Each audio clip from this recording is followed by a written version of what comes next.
we get it started because we're about 30 seconds away. Let us know when you're going. You're good.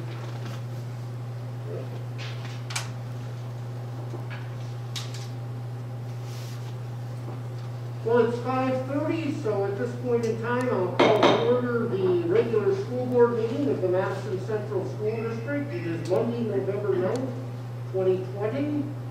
So we are in order.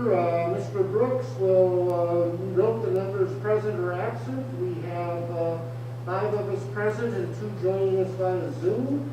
So next, let's go to item number 4, which is approval of the pledge of allegiance.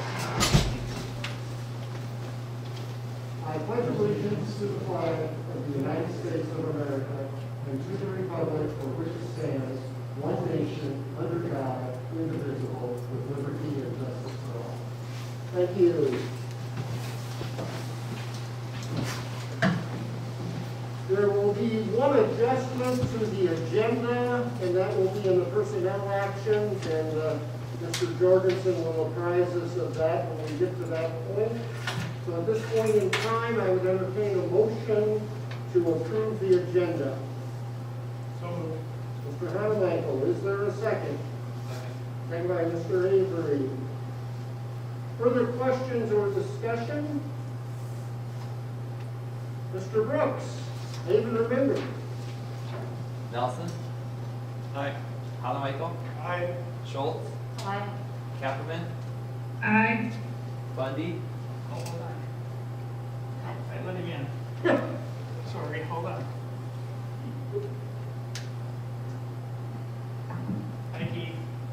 Hey, how are we doing? Sorry about the long wait. I forgot to keep it on the screen, No problem. I was running right close to time to join, so sorry I didn't get in sooner. so. On the table is a motion to approve the agenda, and they're up to you now. Mitch is going to call your name. Bundy, Approve. Avery, Aye. Farrell. Aye. So declare that the agenda has been approved. Next, we have the approval of the consent agenda items, which is item number 7 through 9.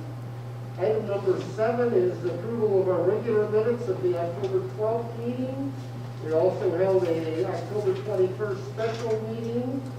And then we had our financials, and Mr. Hanamichael, Mr. Nelson, Mr. Avery went through those. Any questions that we didn't get answered or concerns? Then we are ready to go on to personnel actions. Mr. Jorgensen. Personnel actions, educational adjustment, Rachel Dawson from a VA to a VA plus 15 at $44,408 being the new amount. And the other adjustment would be Riley Yankee for 8th grade boys basketball, replacing Jared Yankee. And then Yeah. be the personnel items. So those are the personnel actions that we have. At this point in time, I would entertain a motion for approval of the consent agenda items. Okay, Mrs. Schultz has the motion. Mr. Nelson, you were seconding, is that correct? Mr. Nelson has the second. Further questions or discussion? Hearing none. Mr. Brooks? Nelson, Aye. Hanamichael, Aye. Schultz, Aye. Kapperman, Aye. Bundy, Aye. Avery, Aye. Farrell. Aye. Number 10, I don't believe we have anybody for delegation hearings, so on to number 11, administrators' reports. I'll just touch on a couple things. We've started using the rapid test for staff. They've been working quite well. Unfortunately, they've been working quite well at times. And we're still trying to figure out if we're going to have a supply coming that we can utilize for students in the future. And if we can, how we can somehow set that up so it's not having kids who are feeling sick coming into the school to get tested. It's not really, we're not a hospital. With the staff, it works well from the fact that sometimes they go, if they have to go get tested, it can be 7 to 8 days before we get a result. This would be a result in half an hour. So we are utilizing that right now, and again, as we know that we will get more, because I've also heard the number originally we were supposed to get, it's now got down. So there's a lot of questions yet Sentinel testing, we continue to do that every Monday. And, that's for asymptomatic. Send that in, and we'll continue with that moving forward. You know, interestingly enough, our student numbers have been relatively low, which is great. However, our numbers with staff has been challenging, so that's what we're dealing with right now. I'd also mention that we have the Thanksgiving meal coming up, and in the past, the board has wanted to give the staff a meal ticket for the Thanksgiving meal. I would recommend that you would do that again moving forward. I think it's very well received and appreciated. So you look over to the board if you want to do that. That's coming up on November sometime. Thank you. Thank you. I have to take it here somewhere. That's the main part now. It's just daily as we work our way through this interesting time. Moving forward. Okay, any questions or anything? One other question I should bring up too is, you know, right now I'm sending out every time we have a notification that I send the same letter out, and I'm sure people are going to get tired of getting that same letter. I'm trying to think if there's a better way to streamline it. I just post it every day on the website, or what I do. And then it's close contacts, continue to send out the close contact letter if we have one, or just continue on like we're doing right now. That's the hard part is we'll have situations where I'll send out that we had a positive test or whatever, maybe 2 even. And in many cases, because those students have already been, or staff have already been out in quarantine, by the time I make that announcement, it's pretty well done. I mean, one from Sunday, they were back already today because of the time frame it took to get test results back. So I send it out every time we get them. It's not necessarily as accurate just because of the fact they're waiting on their tests. So I'm sure continue like we're doing. Sending out the way we're sending out, that's fine. If there's a better way you want me to do that, we're open to suggestions.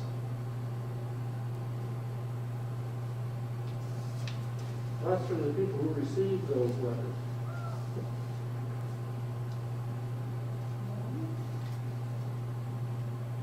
I guess it's always nice to know, I mean, because people will, they wonder what's going on up here, and you see the numbers slowly increasing in the county, and so you question Yep. where those all at. And it's nice to know that both of them are not out of school. So I look at it somewhat as a positive, when you say, well, okay, we only have 2, you know. But it is, you know, like you said, when the person's already coming back to work, it's a new point, really. Yeah. I mean, it would be better if you, I mean, it'd be more, but then you wouldn't want to do that for people that are waiting tests. You wouldn't want to give that. What I'm wondering if it would work, and again, okay, the way it would work, you know, right now the parent notification basically has to want to change that it's whatever school and so on. If we posted those on our website, so they're there already, know what they're going to say and what to look for, and the email just simply stated that same part about its elementary or its middle school, its high school, versus running that off every time and attaching it and changing the date. If we just have that sheet posted on the website, if that would work. Because I'm guessing it's just a guess, when parents open it up, they just look to see which building it's in, and probably the rest of it on down probably doesn't really get read through that much anymore. At the beginning, I'm sure it did, but now they know what the rest is going to say if you posted that part on the website, and still have the email go out, you know, and just have it within the email body which buildings. Is that acceptable? I think that makes real good sense. Because when they come out, I look at where it's from, and then I quit reading. Yeah. If you think that's okay, that's what I'll probably do moving forward. Then is we'll put that notification on there. Now, if it's a close contact, we'll continue to send that out attached to it. Just so you know, right? And we make phone calls every time when it's a close contact. Okay. Thanks. Sorry, I didn't mean to No, extra that's thing good, in there, but that's good. Further questions or discussion? I guess he raised one point, and I guess I would say we just work with a consensus on what we've done in the past for the Thanksgiving meal. Unless anyone has objections, I think that's a wonderful way that we can show thanks to our staff for all they do for us. So, unless anyone objects, I think we'll just continue that as a practice probably. Thank you for bringing it forward to us, Mr. Jorgensen. All right, anything else, administrative reports, or anything else from the board? Number 12, Booster Club proposal for a new mid-size coach bus. I think that's the back row over there, right? Yep, Can you hear me, Mike? I can. Can you hear me? So, this has kind of been a work in progress for a while here now. We've been wanting to do this for almost a year. We looked at the possibility of getting a used bus. Just to give you an update, Mitch will have to help me out. Our current, what I would call a mini coach, do you know what the age on that is? It's old, and it holds 24 passengers. 2005. 2005, has storage in the back, and it's very handy. It's very handy for some of our smaller activities like debate, oral and turf. It's good for tennis. It's good for some of our smaller sports as well, tennis, occasionally some cross country, golf, those types of sports. So it does get used a lot. The unfortunate part to it is we don't necessarily trust it to take it across the state anymore. We did take it across the state for cross country, and they had a little bit of trouble with it. Again, on the way home with some windshield wiper things. They made it back fine, but it just seems like every time we send it over there, we have some issues with it. So we've looked into the possibility of replacing that. However, the 24 passenger, while it's a good size, if we could just have a few more seats in there, would allow us, like say, if volleyball qualifies for the state tournament in Rapid City, if you take 16 players and 3 coaches and 3 statisticians, you get up into that 21, 22, 24, 25. And a lot of time it's so packed that you can't take it. So we were looking for a 28 passenger mini coach. The storage in the back is still a big thing. So we found a group out of Las Vegas Bus Sales, that has given us the opportunity to purchase a brand new 28 passenger mini coach for the amount of, I do have my glasses right here, I don't know why I don't just Under put the them 9,000. on. The purchase order is $109,277. Now the Booster Club is the one that's kind of brought this forward. The Booster Club is willing to put $25,000 as a down payment on that. We've worked with Prostralos. Since Prostralos is a Ford dealership and this is a Ford chassis, we have the opportunity to work with them, and then they basically buy the bus, and then we buy it from Prostralos. So it's kind of a win-win for both of us. We would do our financing through Prostralos. They would give us whatever discounts they would normally get. It's a 2020 Eldorado Aerolite chassis. I have all the specs on it if you wanted to see those as far as what comes with it. We have, just a few. There's an air ride suspension just with the longer chassis. It gives it a little bit more comfort. It's the cloth seats, it's reclining chairs. We have the USB ports in every spot just because that's a big thing for the kids now. Interior lighting. The TVs were a big thing back in the day, but nobody uses those anymore because they're all just looking at their screens. So we chose to not do that. There's a reverse camera on it, which is really nice. That's something our current buses don't have. And then there's a lot of other specs to it that I have here if you're interested. And I'm just kind of here. I've already been talking to Mitch. The dollars for the gym sponsor dollars come available starting July 1st.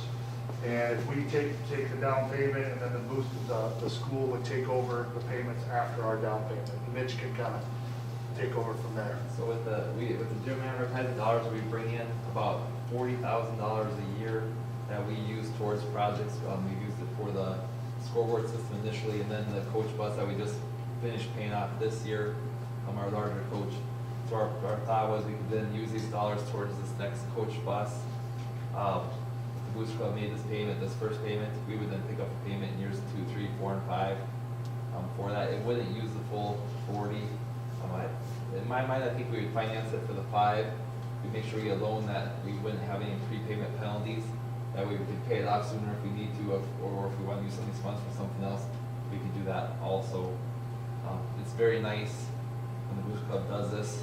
Makes it much easier to buy equipment and get very nice equipment for our students as we travel. What would the payment be? We haven't set anything up, but between probably 8,500 if you go 5-year, right around there, I think. It just depends on. 25 be the first year, so then you'd only have. Or would you do 5 after? I'd probably set up 5. Just if there's no prepayment penalty, then we would end up, depending on where we were each year, like we did with our previous coach bus. If we had some funds available and we didn't use them all, we paid additional after that, paid off early.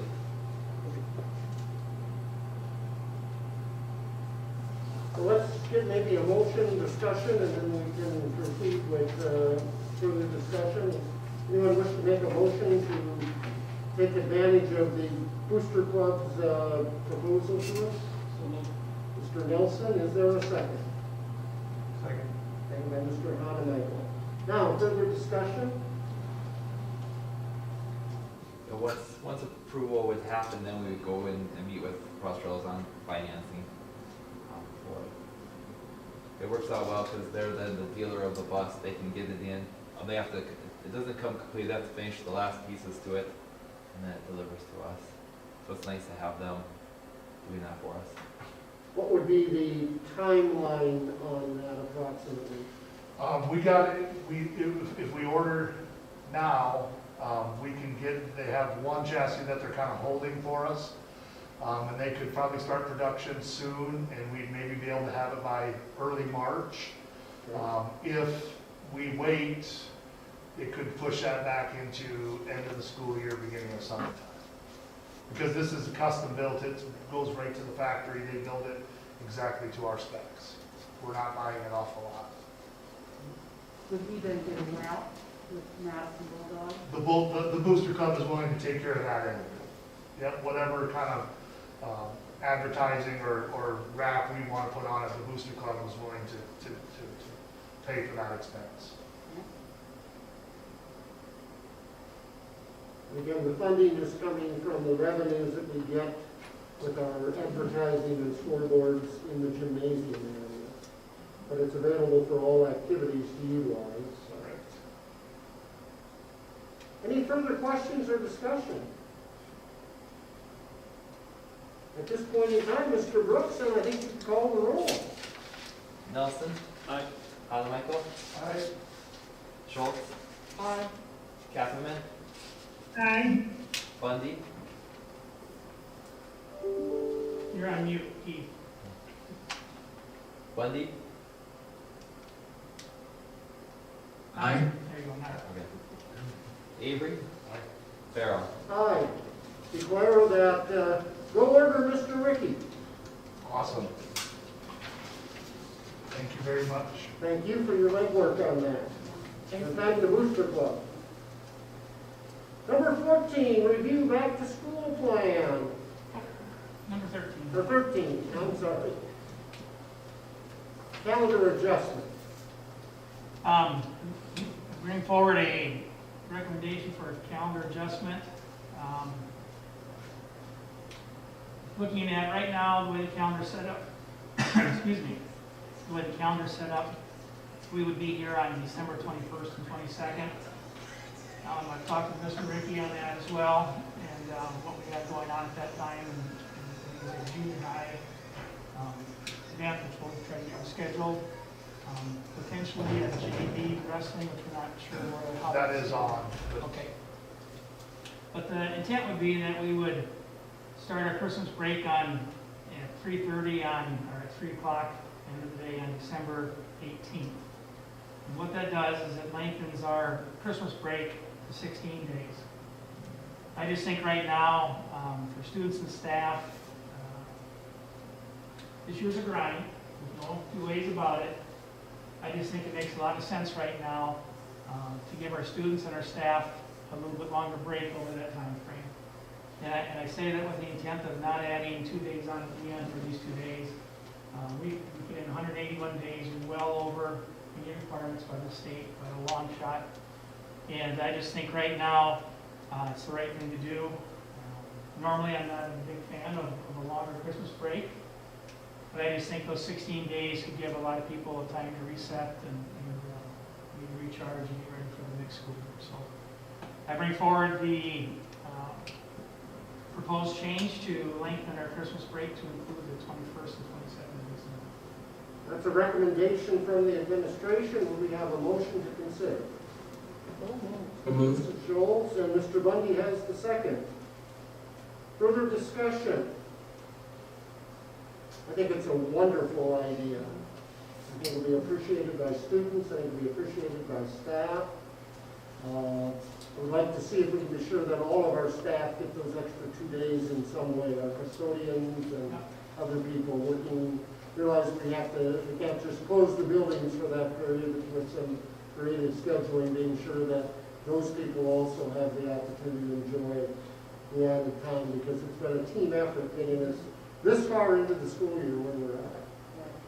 And if there's a day or two in there that will be closed, we'll just get an announcement out that the is closed on this day or whatever, so that people know. And we will not respond to COVID calls that day. Well, I think I'm still going to have to respond. All right, further questions or discussion on the adjustment to the school calendar? Hearing none, Mr. Brooks. Nelson. Aye. Michael. Aye. Schultz. Aye. Kapperman. Aye. Bundy. Aye. Avery. Aye. Farrell. Aye. Item number 14, review back to school plan. Well, I was hoping it wouldn't be every board meeting I'm bringing something forward, but I'm bringing something forward again. We've gotten into this and we've had a chance to see how it's working internally. I was looking at our student activities, and right now it talks about level 3 and level 4. If we go to level 3, that activities will be suspended until further notice, and then in level 4 it says that the activities are going to be in session. I think they should both change to, at level 3 and at level 4, to the wording of continuation of activities to be determined on the situation if we're being in level 3 status or if we're being in level 4 status. And why do I say that is because we have X number of staff out in a building, for example, but we don't have that same situation with kids.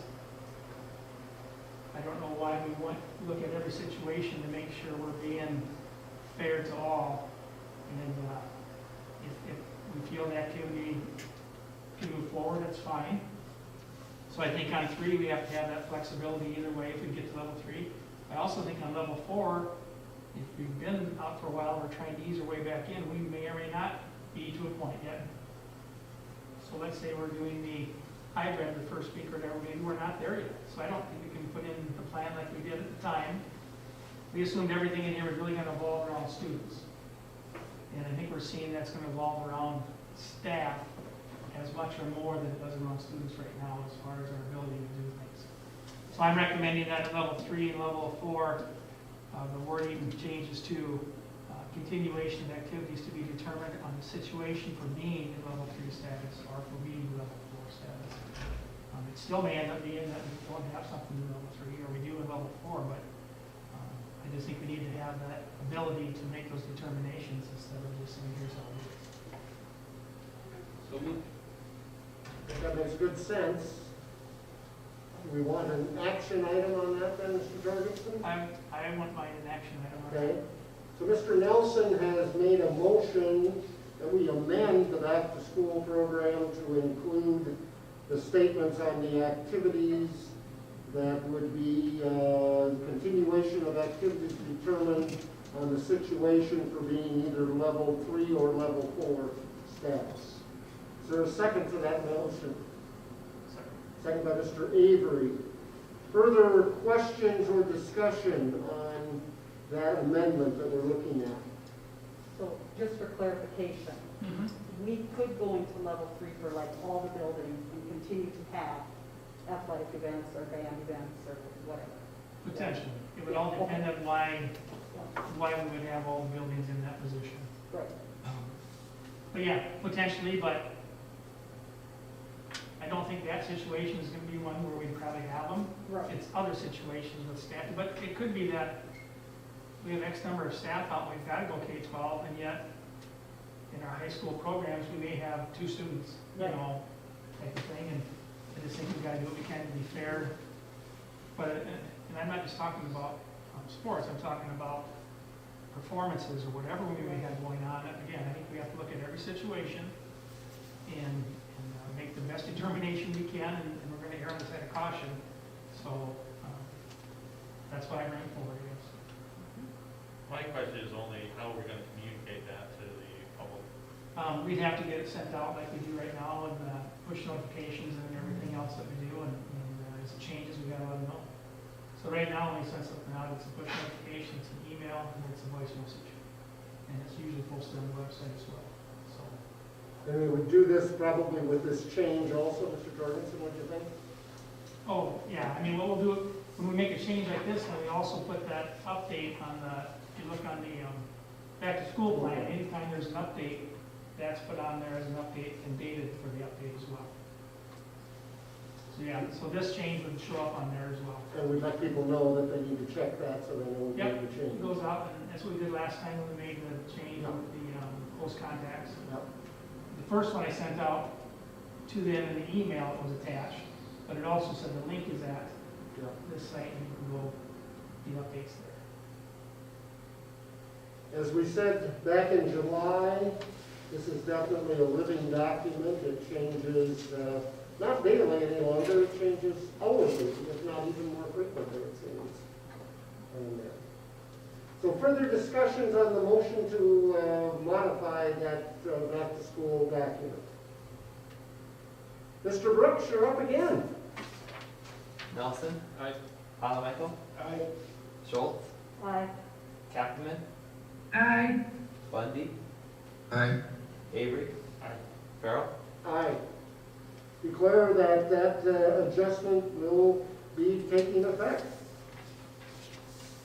Item number 15 then is discussion of ASDSD. If we can hold on, I got one more. I got one more, all right. item I'd like to talk about, All right. in open session as well. And that deals with our current situation right now with our cases. Okay. I've asked Ms. Guzzi to be here as well. We've been right there, close to the tipping point the last few days. We're hoping over the weekend we can get some of that changed, but the staffing that we have out in elementary right now is 8 staff, I believe. And trying to get that covered is not working very well. So I wanted to have open discussion about the possibility of looking at the recommendation to move the elementary online for 2 weeks. And 2 weeks would put us to Thanksgiving break, basically. Like I say, right now, between close contacts and positive cases with staff, we have 8 staff out. And it's right now trying to cover those classes. Is a struggle, I think would be a fair statement, Ms. Guzzi. Fair statement, because it's 8 attributed to positive cases, and then you have other, staff oftentimes have other reasons that they have to be out. Correct, yeah, so when I say the 8, that's just the 8 that are out because of a close contact or positive, but we still have staff that have other things that they have to take care of with their kids or whatever it may be. So when I say 8, it's probably closer to 10. Given Today the there were age. 12 subs in my building. And Well, where in some of these cases, then, they would be able to be doing it online, Zoom, doing these things for this time frame. I think we would give it a chance for hopefully a reset. We're seeing what our county's doing right now, and we're seeing that when some of these positives come back in, it's coming probably from the household. But trying to cover right now is just, we're to the point where our student numbers as far as district-wide is about 1.75% that have actually tested positive. Our staff numbers are different. Our staff numbers are about 11.5%. And then in the elementary building, it's even higher right now. So I know it's not ideal. We don't like to move to online, and we're trying everything we can not to. I know you said your hand there, Ms. Scusi, do you have something else you want to add? The sub list has also been impacted by Yeah. positivity. Yeah, we've lost some subs too that are out because of close contacts, and it's just unfortunate where we're at right now. So as we've talked, and Ms. Scusi and I have talked a number of times, we were hoping that we wouldn't be at this point, but we're there. So you said 12 subs today, so how many, so if I calculate in my head, like teachers, 4 teachers per grade, whatever, you had more subs maybe than teachers, or close, or than actual? Some of those are paras as well. How many teachers? Or were, Well, there's 26 classroom teachers, 3 special education teachers, 3 title teachers, and 4 specials teachers. So there's nearly 40 certified Okay, staff thank in the you. building. And then we have classified staff who could be impacted by that as well. okay, thank you.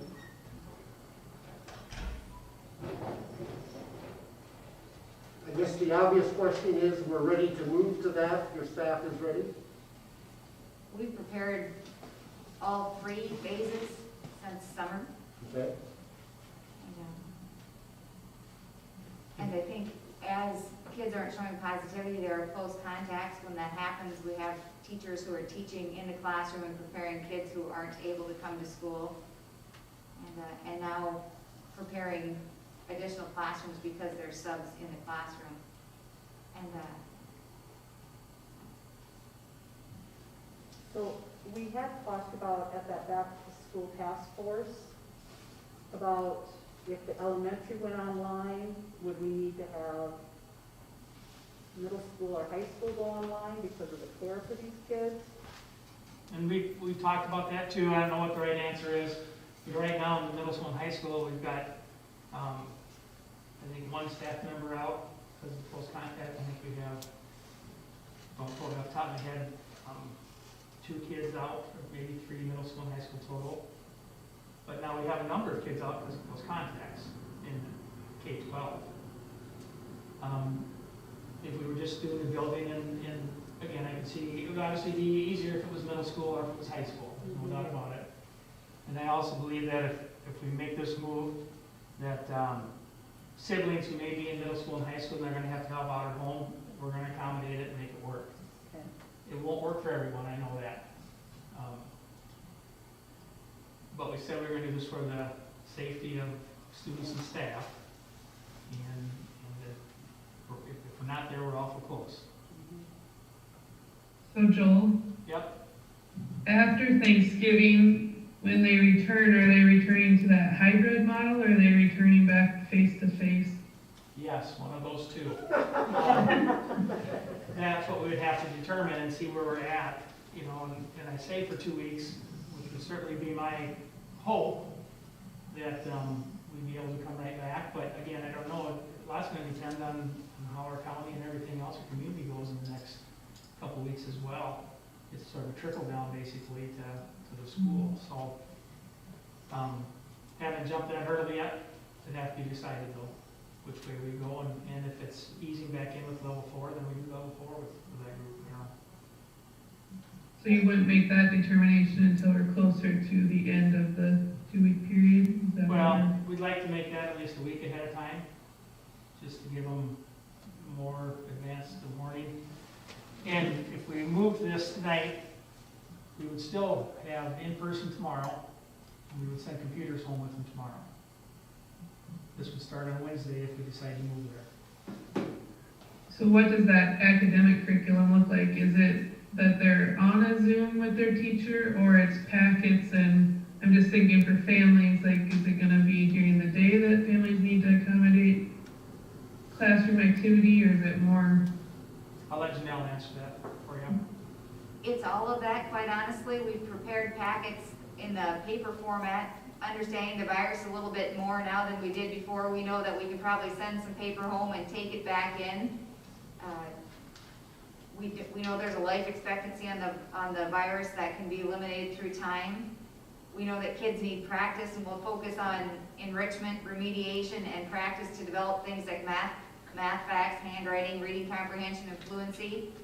We'll set up Zoom times that are live. We'll also video those, so if parents aren't accessible to the day and a kindergarten, first or second grader can't access internet live to be on the Zoom, that they'll have that opportunity to access it later in the day.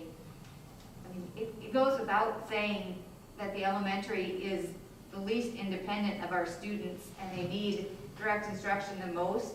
They're learning to read so they can read to learn as they go forward. But right now, our close contacts in the elementary, even though they're maybe not testing positive, is very high. The number of staff out is higher than the rest of the district, without a doubt, and that this will impact families. But the situation is currently impacting the instructional delivery and the quality of education as well. Will the live Zoom instructional period be archived then? So it's recorded and then it's streamed live when it's on demand for the student or the parent anytime, and I can go back to the previous day, or I can pick the day that I want the instruction of, and I can get to that? Absolutely, and we do that, we use a learning platform called Seesaw, and you can go live to access any kind of academic content. And then you also have the live videos that we put on the landing page. And so it's nice that Mr. Hall is now with us, because then we keep that landing page live.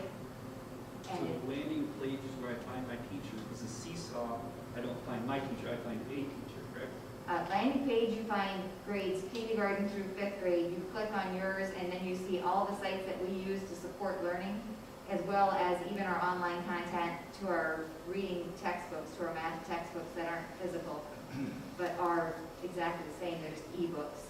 So you can access that. You can access some learning that way. Seesaw is a communication learning management system. We can also give you an assignment, and you can hand it right back to us through that program. We can embed videos of us teaching, using diamond cameras teaching. We can send out Zoom links, and you can be with me while I do it, or I can archive that link, or a Loom video, or a document video, and put them all out there. So if you can be with me live, you can do that, or you have accessible, it's just not interactive at that point. Sounds like it'll be helpful. I would like to have that. If we go to this, will the teachers be allowed into the school to teach, or will they be expected to be at home? I mean, is there any spread going on at the school, I guess is what I'm asking with these teachers? Because We don't know that answer for sure where the spread is. I mean, right, so I'm questioning if they're still all coming to work every day. Okay, if I can speak to that, just from, I mean, the science is pretty clear on how you mitigate spread. I mean, it's distance, and it's hand sanitizing, and it's masking, and we've done what we can to really put those in place. Right. So if you send me to school with my teachers, it's my expectation of those teachers that they don't gather. They all have a classroom and a workspace, and, you know, that would be socially distant, mitigated. We'd still continue to clean. They have better access to their instructional tools in their classroom than they do at their house. Absolutely. Is their lunch area open? I mean, are they able to go in and eat lunch and take off their mask? I don't allow my staff to eat lunch together. Right. There's areas within the building outside of their classroom where they can eat lunch, but they don't gather for lunch.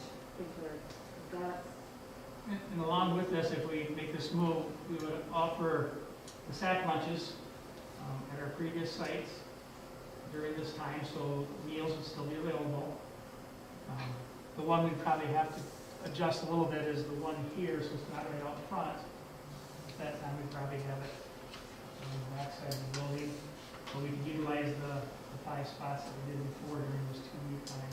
And again, the whole intent would be that this isn't long term.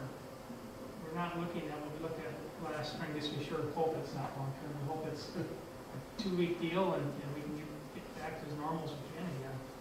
I just think we need a little bit of a break to try and get back to that point.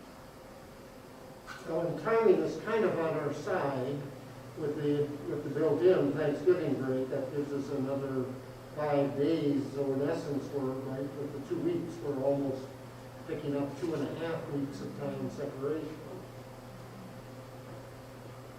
It's not ideal, and it's the last thing we want to bring forward. And we don't ignore the fact that kids need to be cared for, and that's partially the school's job. Because, you know, they don't babysit themselves. So, I mean, there is impact there. So I think the critical point is the district's ability or willingness, if there are older siblings, and that's what needs to be taken care of, those older siblings will also be allowed to move for that period of time to an alternate level of instruction, which is no different than we're doing with close contacts and things now. Just the numbers may increase, but I think that's the critical thing, and that's about all we can actually do. I don't think it makes sense to shut the whole district down at this point in time. You don't think we're anywhere close in the middle school or high school to a similar situation as we are in elementary? Not at 6:11 on Monday night, I don't think we are, just because, and again, I'd have to go look, but I want to say that tomorrow we'll have 2 cases total, and then where in the high school and 1 in the middle school, I believe. And then more may come on, but I think 2 of the 3 I just mentioned, I think they in this week as well. So it's just a fraction right now, and staff in the middle school, high school, it's 1, and that's because of close contact. Outside of the building, that's when that person's out. Now, we didn't even get to where we're at today either. I guess last week we thought we were gonna be fine by the time we get to Monday, but it hasn't happened yet. Can we limp along for a couple more days? We can try. But then I sure want the ability to, if we're gonna try it for a couple more days, to make the call to switch if we need to switch. We're just at that point right now, I think. Is that a fair assumption, Ms. Guzzi? I think we are, and I think we're reflective of what's going on in the state, the county, and the community. There are many districts that have closed attendance centers across the state, small and large, and haven't closed the entire district. And I think in July we thought it was going to be an all or none process, but as this has developed, it certainly looks like it's a need. And I don't think in July we thought we'd have a problem that we're having with staffing. I think in July we thought it might have been a student spread problem. But we've seen, and I think that's where many other districts are caught also, is not only a student spread, but a staff spread too. And I also think as families are impacted, when they're impacted and have older kids, the ability to isolate within the house is much more doable than isolating from your elementary children who need to be direct care, which I think impacts the number of close contacts in an elementary age family as opposed to a secondary age family. But we're not doing this because the students are testing positive. We're doing this because the teachers are. Right. Okay. But I mean, I think even as he speaks about those numbers, I think that's going to be. Now, we've had some students test positive. We've sent that out whenever that happens, so it's not like we haven't had any, but I think our total number in the elementary, I think, is 4. Those aren't accurate, I meant since the start of the school year. Now, again, that can change. The community spread.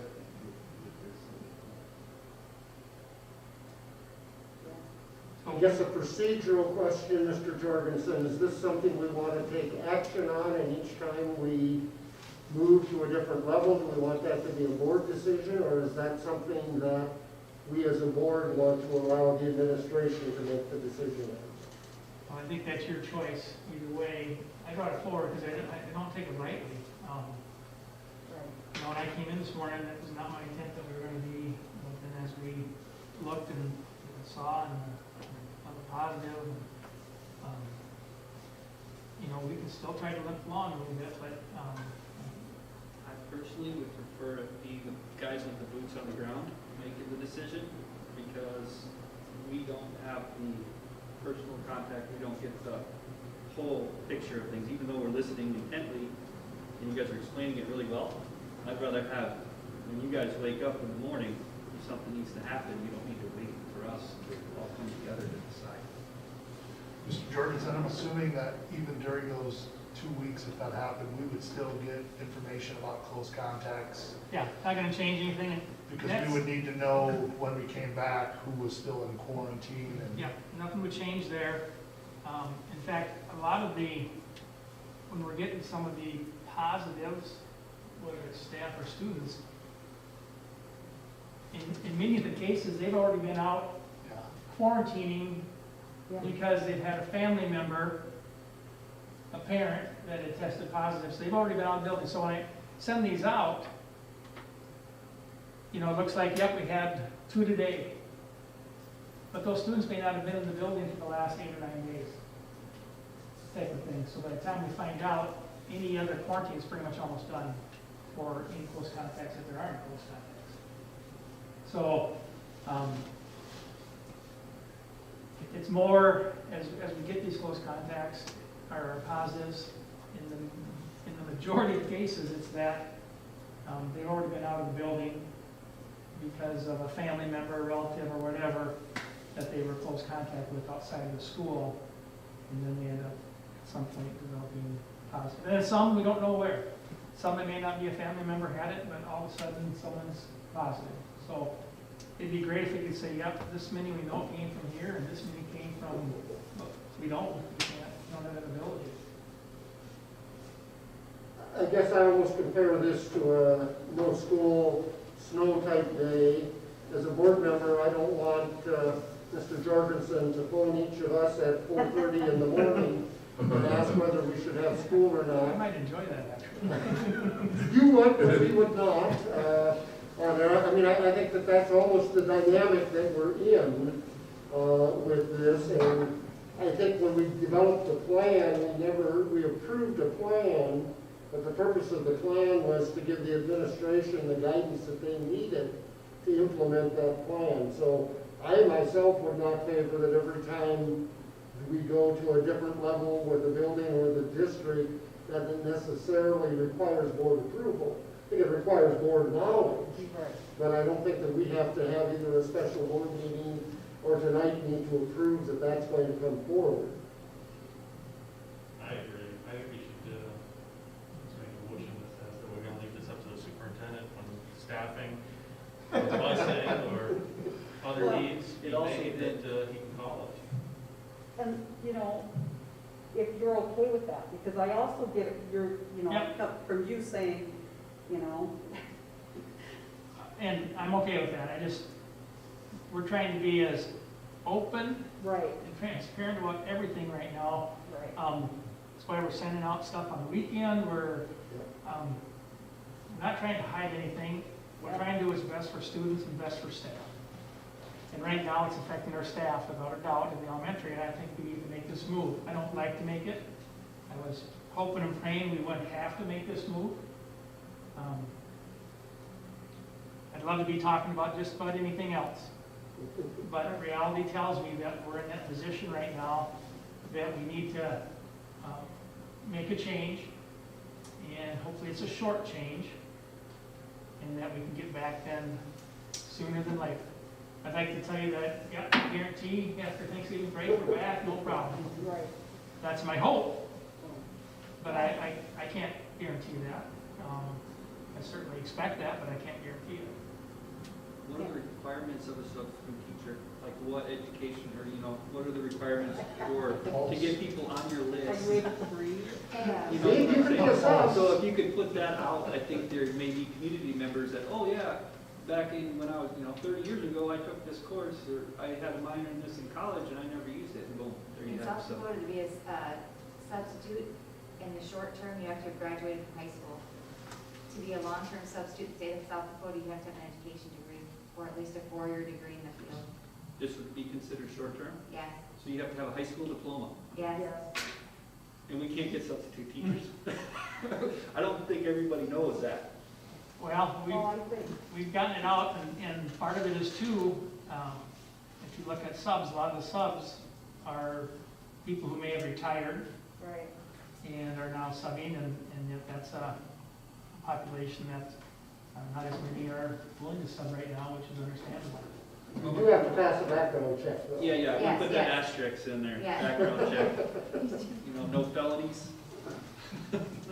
So Well, I guess I like what Mr. Avery has suggested, and that is that we, tonight at least, make a motion that the administration, you're saying, what, Rich, go ahead. I just think we should leave it up to the superintendent to decide whether or not the schools need to be closed due to COVID-related issues. So we've got a motion to that effect, would there be a second? Mr. Hanamichael seconds. Further questions or discussion? one thing, I know, I mean, I agree about the best interest for the school district and the staff and the students. My concern is what you brought up, and it's, you know, the students being cared for outside of school. And I just hope that businesses are understanding and maybe will support their parents during this time, because it's a lot, you know, and you have a little first grader or second grader that they're gonna now have to send maybe to a daycare, right? If there's room. And so those parents are coming home at night and they're getting on CSAR, what have you, and it's a lot for them. And so I hope that businesses will be supportive of these parents during this time and be as creative as you can, you know, because it's a concern, I guess I have for these kids, because I just worry that some of them are not gonna probably get the education during this time. Maybe it wasn't an issue during the spring, but if I recall, we did have some of that, so, you know. Yep, and regardless, we know we'll have some of that, and Right. this certainly isn't being proposed or done to make it a hardship on families No, at all. no. But we also, the reality is we know it will be for some, there's no way around that. But I don't know what right now with COVID hasn't been burdensome for pretty much everybody Right. and every occupation and so again, it's not, we don't bring this forward lightly, and I wish we weren't bringing it forward, but we are. And I'll just let you know the reason behind it has to do with the number of staff we have out. I got a color chart that red is for the positive, and blue is for the close contacts, and yellow is for the kids, and there's a lot of colors on there right now with staff, and it's like I say, we have 9 staff out, 8 of them are in elementary. So it makes it even harder. As a follow-up to what Lori said, what are we doing for the school staff? As far as taking care of them, if they are running out of sick leave, COVID hours or whatever? Yeah, and that's a discussion that I have lined up too, as we get into some personnel issues that can bring, but that'll be for a closed session, obviously. But yeah, that could be an issue as we move down the road too, because like I said before, we've had kids that have been in close contact and got back, and a couple days later they're close contact again. Well, guess what? We've had staff that have been in the same position too. I guess then there's another question, and this goes off of that, like, how does this impact the high school and middle school staff that have elementary kids? Definitely can, yeah, just like it's gonna impact everyone. Right? And then I think a thing off of like Steve's, right, like subs, you know, we're gonna have college kids that are coming back here in a couple weeks, because they're gonna be back early. I think if there's a way to reach out to them to help out with those next couple weeks, you know, it'd be a great way to cover some of those. And you know, we said 2 weeks, we could certainly say a week and monitor to see where we're at. I know what your thoughts are on that, that sort of curveball I just threw, Ms. Chrissy. I would just have to, if I looked at the chart, I can tell you when my people come back. I think we leave that up to you. Yeah. Because the other thing with subs is, I'm not the only building who's using them. That's Even- the other part, it would free up subs for the middle school, high school. You know, and even though they're If a not parent out, had to stay home. well, and even though you may not have people who are out Today. COVID related, they may still be out. Correct. Yeah. Yeah, last week at one point we had, I think it was 4 or 5 others out and for reasons that they couldn't control, obviously. It wasn't COVID, but we had those out because of that. Plus, it was 5 more. I guess my feeling would be we go the 2 weeks rather than go 1 week and then have to reassess.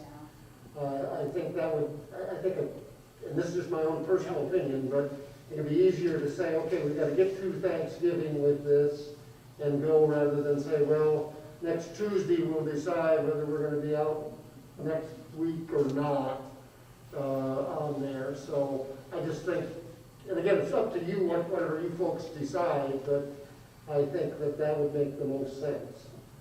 When we look at it, because of where the Thanksgiving break falls in, that's why we mentioned the 2 weeks, because it gives us truly a little bit extra time on top of it. Further discussion on the motion.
To administration for being willing to accept this, I won't call it opportunity, this challenge that we continue to have. Anything else, Mr. Jorgensen? No, that's plenty. All right, item number 15 is a review of the ASBSD delegate assembly items. Mrs. Schultz is our delegate to the assembly. Yet, as we talked about last time when she was named, historically it has been a face-to-face event, but it is going virtual also. And so they will be looking at both the standing positions and also the legislative. I'm not going to take time to go through each and every one of those. I want to just give you a little bit of a background on it. I have, for the last, I believe, 4 years, had the opportunity to serve on the Policy Resolutions Committee that takes a look at these each of the times in July generally. There's a group of about 6 of us that get together. And the standing positions are basically things that we look at on an ongoing basis. And those are things that the association uses basically as a general direction and guidance for Mr. Pogany to be our lobbyist when he is over at the Capitol for us. And you'll notice if you had a chance to go through those, that there were revisions, but as Lori pointed out, not a huge number of revisions by any means on the standing positions particularly. Some of those date back as far as like 2008 and have not had huge revisions as a part of them. I guess I'm going to just entertain if anybody has any of those that they looked at that they'd like to have discussions on, or encourage Lori to probably vote against rather than vote in favor of. Then the other document that we sent out or had to review was the legislative resolutions. And again, these are policies for what the ASBSD board, which approves these in August, and then we'll also approve these on the morning prior to the delegate assembly. And the legislative resolutions, again, cover the gamut of achievement and equity, including those items, and then it goes on through. We did add a couple, upon my encouragement, of COVID-related things, because we continued in July to imagine what that might be like. We did delete one of those because of this being repetitive with another one, so C1 and C7 we basically consolidated. And again, if you have items there for Lori that you would see, I think, Lori, you want to talk about the one that you asked me about, which might have been a little confusing? Yeah, that was under the standing positions. It was on school reorganization. As part of the reorganization, there are basically three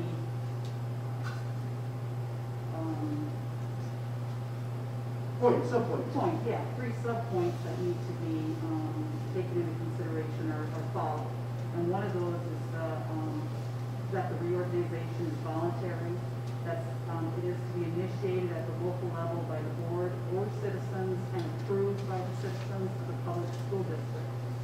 And the proposed amendment is striking out the words "and voted upon by the school board or by the citizens of the public school district." So I question Mr. Farrell because to me it sounded like he did not have to take it to a vote if there was reorganization, that it just needed to be approved by the public, by the citizens of the public. And I questioned how that approval was going to happen if it wasn't by a vote. But he clarified that it is by a vote, we just took that vote out. Well, previously it was such that either the school board could vote or the Right. citizens could vote. Right. And so this way, either can bring forward, but it's still our standing position on that would be that then the citizens have to approve that request for reorganization. So there still has to be a vote. Oh, yep. That may be something that will get brought up in discussion, I'm sure, Lori, on this. Anything else relative to those? We could spend the 4 hours that we spent going through them in July and the 2 hours we spent in August, but I trust Lori. There's not a lot. Nothing really working. All right, with that, then, Sue, do you have any questions you want to answer before we go into executive session? You're gonna send out information tonight about how this will work, Joel.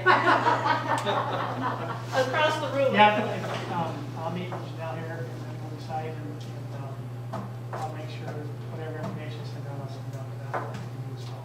Okay. Yep. Okay, then we'll get ready to go into executive session.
Aye. And then we'll declare ourselves in at 6:40 plus or minus. Okay. Let's see, we're gonna need to